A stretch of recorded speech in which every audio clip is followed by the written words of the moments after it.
하나님은 사랑이시라 입니다. 뭐라고요? 하나님은 사랑이시라. 정말로 그렇게 생각하십니까? 하나님이 사랑이라고 생각하십니까? 만약에 하나님께서 언어를 나누지 않으셨다면 우리 인류는 어땠을까요? 어떻게 되었을까요? 단순하게 생각하면 다른 언어를 공부하지 않아도 되니까 너무나 좋죠. 그렇죠? 영어, 일어, 중국어, 스페인어, 다른 나라 말 공부 안 하니까 너무 좋은 거예요. 그런데 조금 복잡하게 조금 이렇게 생각을 해보면 지금도 이 정도인데 언어가 나뉘지 않았다면 더 심하게 범죄하며 살지 않았을까 하는 생각까지도 해볼 수가 있겠습니다.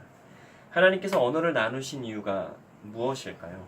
하나님께서 언어를 왜 나누셨어요? 저는 하나님께서 우리 인간들을 너무나 많이 사랑하셔서 언어를 나누셨다라고 생각을 합니다. 왜요? 더 이상 죄를 짓지 못하게 하시려고 말입니다. 언어가 언제 나뉘었어요? 바벨탑 때. 그렇죠. 왜 바벨탑 때 하나님께서 언어를 나누시고 사람들이 흩어지게 하셨어요? 서로 말 못 알아듣게 해서 더 이상 못 짓게 하려. 맞아요. 바벨탑을 못 짓게 하려고 더 이상 하나님께 대드는 교만함을 다 이렇게 언어를 나누시면서 흩으셨죠. 너무나 사랑하셔서 그랬다라고 하는 거예요. 우리가 자녀를 키우다 보면 마음이 아프지만 혼을 내거나 매를 들 때가 있습니다. 벌을 줄 때가 있어요. 왜 그렇게 합니까? 간혹 자신의 성질을 못 이겨서 막 성질대로 하는 경우도 있지만 보통은 성질대로 하는 게 아니라 사랑하는 내 자녀가 잘못된 생각을 하지 않도록 더 이상 더 큰 잘못을 하지 않도록 또 스스로 잘못을 가릴 수 있도록 하기 위해서 때로는 벌을 주기도 하고 매를 들기도 하고 혼을 내기도 하고 하는 것입니다. 어쨌든 그러나 저는 개인적으로는 바벨탑 사건이 없었다면 혹은 바벨탑 사건 때 언어가 나뉘는 일이 없었다면 얼마나 좋았을까 하는 생각이 드는 것은 사실입니다. 예, 그렇죠? 사람들이 오해하는 것이 뭐냐 하면 사랑하면 뭐든지 다 해줘야 되고 뭐든지 다 들어줘야 한다라고 하는 것입니다. 그렇지 않나요? 엄마 아빠는 나를 사랑한다고 하면서 이런 것도 안 해줘 그러는 경우 있잖아요. 엄마 아빠는 나를 사랑한다고 하면서 왜 그러는 거야 막 그럴 때가 있어요. 그거는 사실 유아기적인 사고이고요. 또 그렇게 자란 사람들은 성인이 되어서도 여전히 유아기적인 사고를 버리지 못하고 자기 마음대로 하지 못할 경우에는 그 조절이 안 돼서 우리가 뉴스에서도 보고 우리가 삶에서도 직접 보지만 참 이상하게 화를 내고 분노를 참지 못하는 경우를 많이 보게 됩니다. 사랑한다고 해서 뭐든지 다 오케이가 아니라는 것을, 그렇지 않다라고 하는 것을 보통의 경우는 다 알고 있지요. 모세의 경우도 그렇습니다. 그가 약속의 땅, 가나안 땅에 들어가지 못합니다. 왜 그가 가나안 땅에 들어가지 못하나요? 주님의 말을 거역했어. 하나님의 말씀을 거역해서. 그런데 단순히 거역해서라기보다는 말씀에 나온 대로 보면 하나님의 거룩함을 나타내지 않아서입니다. 결국에는 하나님의 말씀대로 하지 않아서 결과적으로 하나님의 거룩함을 나타내지 못한 것이 되기 때문에 하나님께서는 그가 가나안 땅에 들어가는 것을 허락하지 않으셨다라고 하는 건데요. 이스라엘 백성들이 그 출애굽을 하면서 광야에서 물을 마시는 장면이 두 번 나오게 됩니다. 한 번은 출애굽기 17장 르비딤이라는 곳에서, 그리고 또 한 번은 민수기 20장에 보면 무리바라고 하는 곳에서 그렇게 물이 나오도록, 반석에서 물이 나오도록 하는 그 장면들이 나오는데요. 르비딤, 출애굽기 17장에 나오는 르비딤에서는 하나님께서 모세에게 뭐라고 말씀하시냐면 저 반석을 치라 이렇게 말씀하세요. 그래서 모세가 꽝 하고 치니까 그 반석에서 물이 콸콸콸콸 나왔다라고 하는 거죠. 그런데 무리바에서는, 민수기 20장에 나오는 무리바에서는 하나님께서 모세에게 뭐라고 말씀하시냐면 저 반석에게 명령하라. 그럼 내가 물 나오게 할 테니까 너는 명령해. 이렇게 말씀하셨단 말이에요. 그런데 모세가 반석을 쾅, 쾅 두 번씩이나 치게 됩니다. 왜 그랬지? 아마도 좀 짜증이 나고 화가 났던 것 같아요. 분노했던 것 같아요. 이스라엘 백성들한테. 왜냐하면 이미 출애굽기 17장에서 르비딤에서 물 먹은 경험이 있잖아요. 그런데 또 시간이 좀 얼마 지났다고 이스라엘 백성들이 말도 안 되게 또 막 들고 일어나는 거예요. 우리를 또 이 광야에서 죽게 하려고 목말라 죽겠다 어쩌고. 모세 입장에서는 화가 날 만도 하죠. 그런데 그때 화를 내면 돼야 안 돼요. 안 돼. 그리고 하나님께서 그냥 반석에게 명령하라고 했으면 명령하면 되는 거잖아요. 그렇죠? 화가 나더라도. 그래서 그러한 이유로 모세는 하나님께서 약속하신 가나안 땅에 들어가지 못하게 됩니다. 단순히 뭐 반석을 쳐서가 아니라 민수기 20장 12절에 이렇게 말씀하고 있습니다. 하나님께서 모세와 아론에게 너희가 나를 믿지 아니하고, 이거예요. 너희가 나를 믿지 아니하고. 어쩌면 모세의 마음에는 화가 나고 짜증나는 것도 있었지만 지난번에는 반석을 쳐서 물이 나오게 했는데 명령만으로 물이 나올 수 있을까? 이런 생각을 했었을지도 모르겠어요. 그래서 하나님께서 이런 말씀하신 게 아닐까요? 너희가 나를 믿지 아니하고 이스라엘 자손의 목전에서 내 거룩함을 나타내지 아니한 고로 너희는 이 회중을 내가 그들에게 준 땅으로 인도하여 드리지 못하리라 라고 하나님께서 모세와 아론에게 그렇게 말씀하셨다라고 하는 것을 우리가 말씀을 통해서 또한 알 수가 있습니다.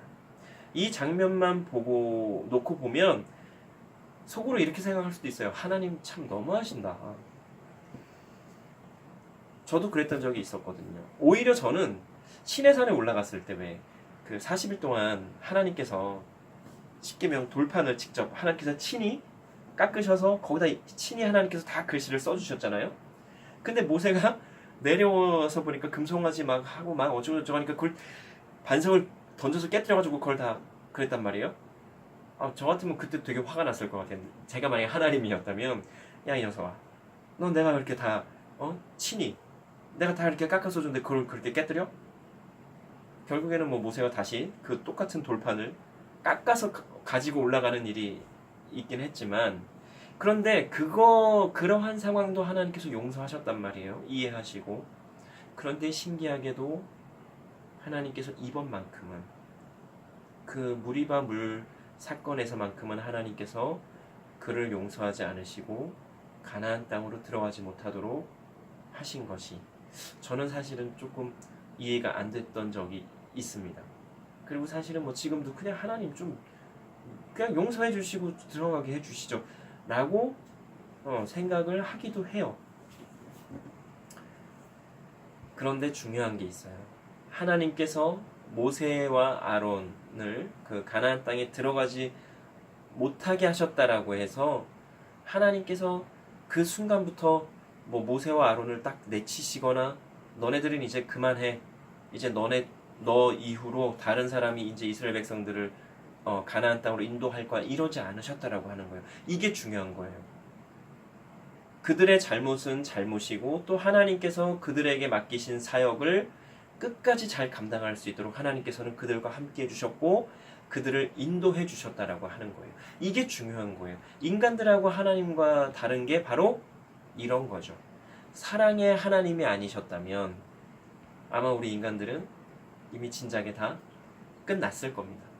그러나 사랑의 하나님이시기 때문에 모세와 아론뿐만이 아니라 우리 역시도 이렇게 지금 멀쩡하게 살고 있다라고 하는 거죠. 뭐 예언이는 또 그런 얘기하겠죠. 저는 죄를 잘 안 짓는데요. 저는 바로바로 회개하는데요. 맞아요.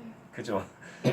그러나 보통의 경우는 알게 모르게 참 범죄를 많이 하고 하나님 말씀대로 살지 못하는 죄를 짓고 살아가고 있다라고 하는 것입니다. 그것만으로도 우리는 이미 죽었어야 돼요. 이미 저는 빼주세요. 예, 그러세요. 하나님께서 정말로 사랑이 아니시라면 그 사랑이 아주 그냥 사랑 자체가 아니시라면 우리에게 지금 일어나는 일들은 있을 수가 없다라고 하는 거죠. 사람들하고는 정말 차원이 다른 하나님이세요. 그런데 그럼 조금 짓궂지만 이런 생각할 수도 있어요. 그러면 가나안 땅에 못 들어간 모세, 천국에는 과연 들어갔을까요? 들어갈 수 있었을까요? 이런 궁금함이 생길 수도 있죠. 저는 생기더라고요. 천국 가지 않았을까요? 가나안 땅은 뭐 그냥 하나님이 살짝 벌 주신 거라고 한다면, 예, 그럼요. 하나님 말씀대로 계속 어쨌든 살았고 그는 하나님과 직접 독대하면서 하나님을 직접 본 사람인데, 갔겠죠. 예, 갔겠죠. 우리 나중에 천국 가면 한번 확인해 봅시다. 사인 받을. 사인 받을 거예요. 그럽시다. 자, 하나님은 사랑이십니다. 누가 뭐라고 해도 하나님은 사랑이십니다. 그렇죠. 그런데 그러면 그 사랑의 하나님을 사람들은 왜 오해할까요? 사람들이 적지 않게 하나님에 대해서 오해합니다. 하나님 도대체 그 순간에는 뭐 하고 계셨어요? 하나님 왜 제 뜻대로 안 해주세요? 사랑의 하나님이라고 하시면서 왜 내 기도에는 응답을 안 해주시죠? 그럴 경우가 너무나 많다라고 하는 거예요. 왜 하나님에 대해서 오해합니까? 이유는 하나인 것 같아요. 자기들 마음대로 하나님을 판단해서 그렇습니다. 하나님은 사랑의 하나님이시니까 이러실 거야. 내가 원하는 거 다 들어주실 거야. 그런데 실제로는 그렇지 않으니까 자신들의 마음대로 생각한 대로 되지 않으니까 하나님에 대한 원망과 실망감에 하나님 도대체 뭐지? 하나님 살아계시는 하나님 맞으실까? 이렇게 생각하는 게 아니겠습니까? 하나님은요, 사랑이십니다. 사랑의 하나님이십니다. 이것은 변함이 없어요. 변함은 누구에게 있어요? 우리 인간들에게 있다라고 하는 것입니다. 하나님은 늘 그곳에 변함없이 서 계세요. 그런데 인간들이 자기들 마음대로 이랬다 저랬다 하면서 하나님께 어떻게 그럴 수 있으시냐고 원망하면서 실망감을 막 감추지 못하고 그렇게 함부로 하는 것이죠. 이런 코미디가 어디 있을까요? 사랑의 하나님이 아니셨다면 조금 전에 말씀드린 대로 우리는 진작에 이미 다 사라졌을 것입니다. 이제부터는 그러지 맙시다. 사랑이신 하나님께 푹 안겨서 그 하나님의 사랑을 좀 느껴보면 좋겠습니다. 그리고 가늠할 수 없는 그 하나님의 사랑의 깊이와 높이와 넓이와 길이를 경험해보면 좋겠어요. 그럼 더 이상 하나님에 대해서 오해하거나 잘못된 신앙관에 사로잡히지 않게 될 것입니다. 그러려면 결국은 말씀을 읽어야 됩니다. 그래야 하나님에 대해서 알게 될 테니까 말이죠. 오늘 아침인가 어제였나 기억이 지금 가물가물한데 오늘 아침이었나 봐요.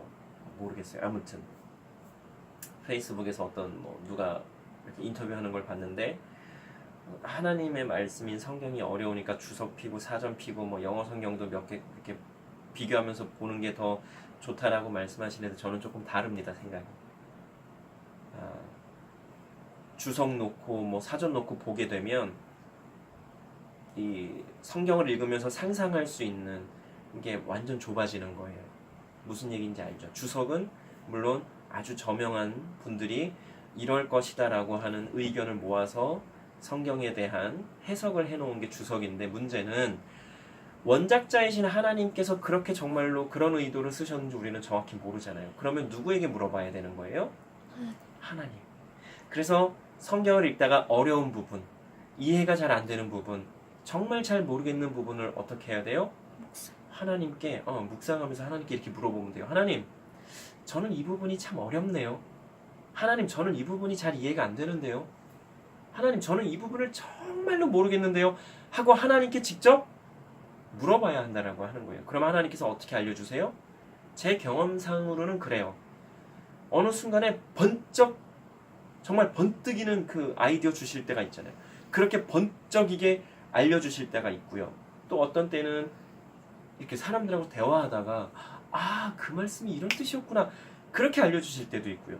때로는 어떤 분들은 설교를 듣거나 책을 읽거나 그렇게 지나다 보면 깨닫게 되고 알게 되는 때가 있다라고 하는 거예요. 그리고 나서 주석을 봐도 늦지 않다라고 하는 거죠.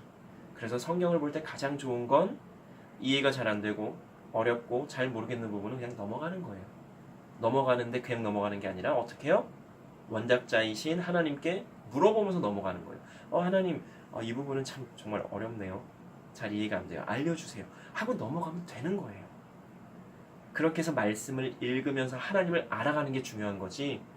그 한 부분 잘 모르겠다고 주석 찾아서 막 찾아보고 이게 중요한 건 아니라는 거예요. 중요한 건 뭐예요? 말씀을 읽으면서 하나님에 대해서 알아가는 거예요. 그리고 말씀을 써주신 그 말씀에 대해서도 알아가고요.